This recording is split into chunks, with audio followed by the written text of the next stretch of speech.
Hi everyone, today I'd like to talk about Hatha Yoga Pradipika.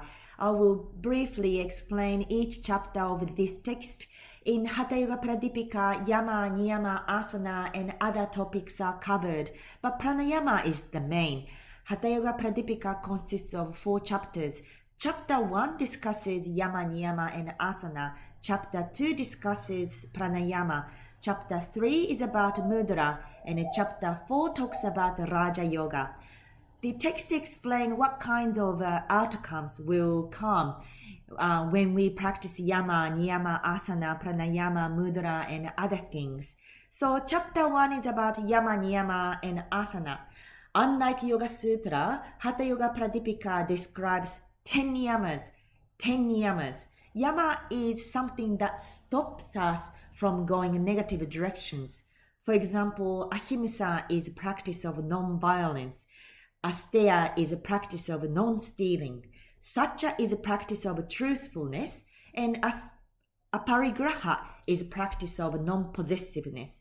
Yama will prevent us going wrong directions in action, speech, and thoughts. The next is Niyama. Niyama is something that pulls us towards positive directions, such as cleanliness, continuous practice, contentment, spiritual self-inquiry, devotion to God. They are all positive and help us to purify ourselves. Hatha Yoga Pradipika explains that when we practice these Yama and Niyama, something called Papa Nirvritti will come as a result. Papa Nirvritti means being forgiven or cancelling punishment, penalty, or negative consequences. By practicing Yama, Niyama properly, thoroughly, this Papa Nirvritti will come, and we may be able to feel as if we have been blessed by God. As for Asana practice, Hatha Yoga Pradipika explains that if you are dedicated to asana practice sincerely, you will receive a reward called Roga Nirvritti. Roga means disease, Nirvritti means free. You'll be free from all diseases. Your body dosha, such as Kapha, Pitta, and Vata, are all balanced. You will feel a sense of balance in your body and mind. That is Roga Nirvritti, which comes as a result of practicing asana. So this was much about chapter 1. The main topic in chapter 1 are Yama, Niyama, and Asana. Other things are also covered, such as way to build your own shala and a diet, etc. The next chapter is about Pranayama and Kumbhaka. Pranayama is the main part of Hatha Yoga Pradipika, and there are 9 Kumbhaka mentioned in this chapter, as well as bandhas. The breathing technique that we do often in yoga classes, such as Nadi Shodhana and Kapalabhati, are the preparation stages of Pranayama and Kumbhaka, because we first need to purify our nostrils and our nadis, which are internal energy channels.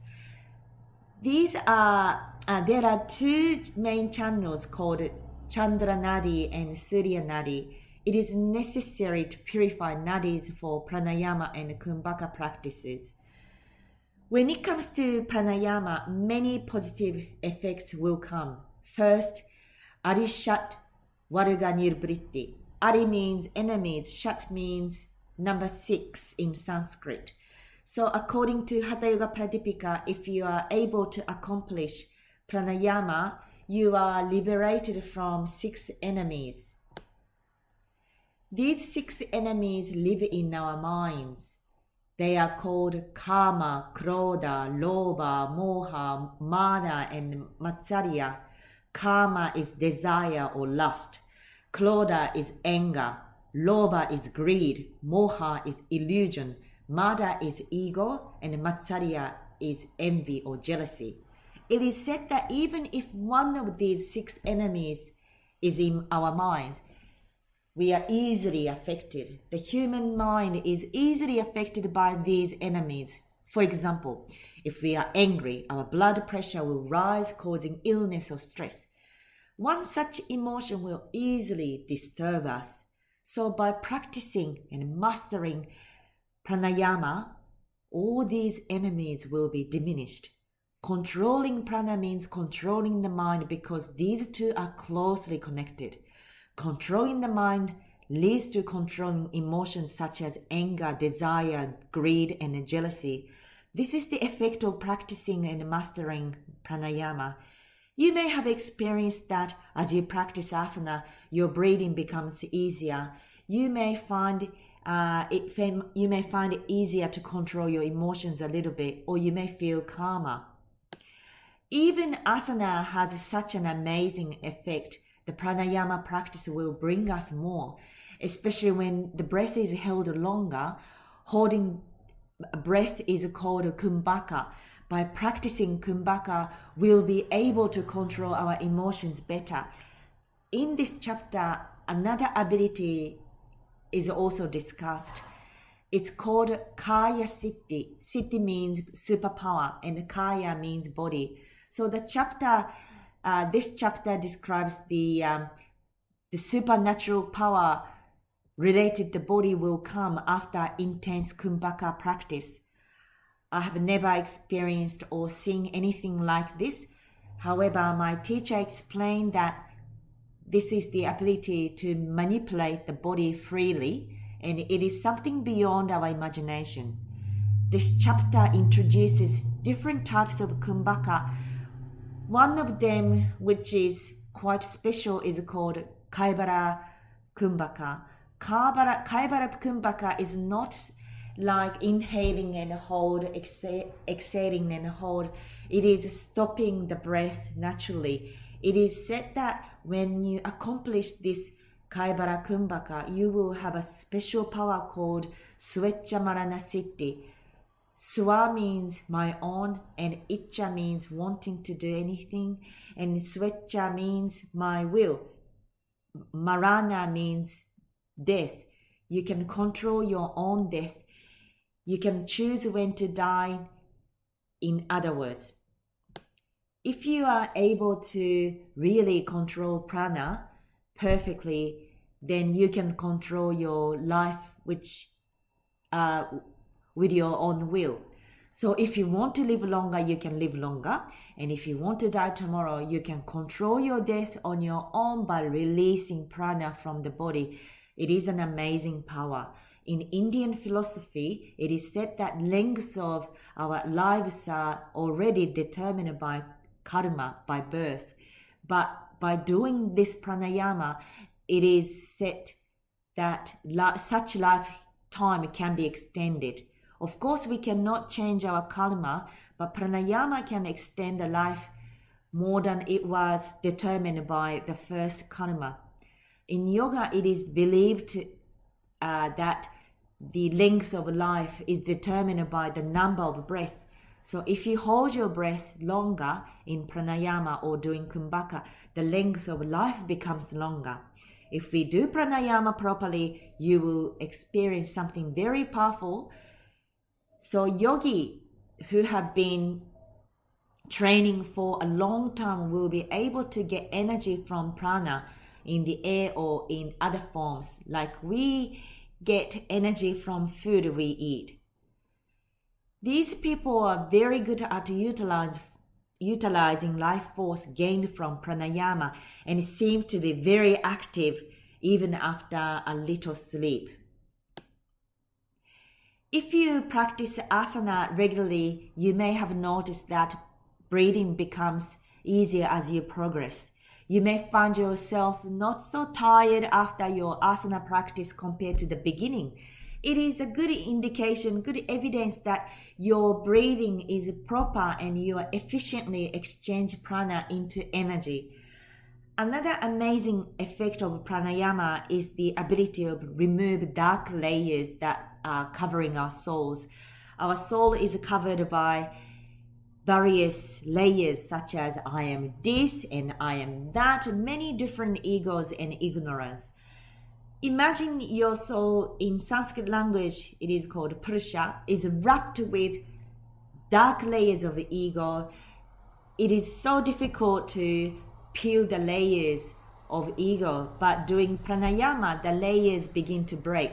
When the layers are breaking, the true light of yourself can be shown.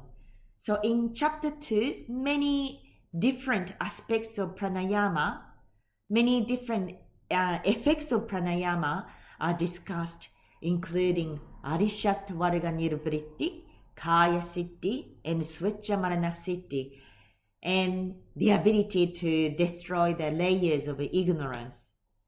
Chapter 3 talks about mudra. Mudra is not only a hand shape, but also some extreme poses of asana. There are various mudras. My philosophy teacher explained that her Guruji, the teacher, didn't want to teach his students mudra very much. The reason is because mudras are quite unrealistic, physically unworkable. According to other philosophy, mudra is treated as tamasic, conflicted with our lives and hurting the body. However, the reason why this mudra is including in Hatha Yoga is because it is this tradition of Hatha Yoga to enjoy the fruits of the labor, as mudra brings some superpower. Like other philosophy books and Bhagavad Gita, when you practice yoga, such superpower will always come as a byproduct. They don't focus on them so much because they should be these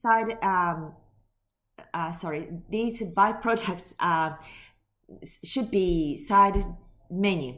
Yoga Sutras and Bhagavad Gita don't focus on superpowers known as siddhi, but Hatha Yoga does, because Hatha Yoga is designed to reach all of Purushartha, Dharma, Artha, Karma, and Moksha. So mudra applies to Artha and Karma. By doing mudras, some kind of superpowers will be gained. It is not that which one is good or which one is bad, but in this tradition of Hatha Yoga, it is written that focusing on such special superpower is good in order to enjoy the sacred power by practicing intense mudra. In the 4th chapter, Raja Yoga is discussed. Raja Yoga is equivalent to Dharana, Dhyana, and Samadhi, the meditation parts of Yoga Sutra. Raja Yoga doesn't specifically explain what is about liberation or Samadhi or Moksha, but it explains the methods of reaching Samadhi or Moksha. The chapter of Raja Yoga talks about the purpose of Hatha Yoga and focuses on meditation. The first level of meditation is called Nadanusandana. Nada means sound. Anusandana means focusing. So Nadanusandana is focusing on sound. For example, meditating, focusing on the sound of a temple bell, the sound of Om, the sound of your own breath.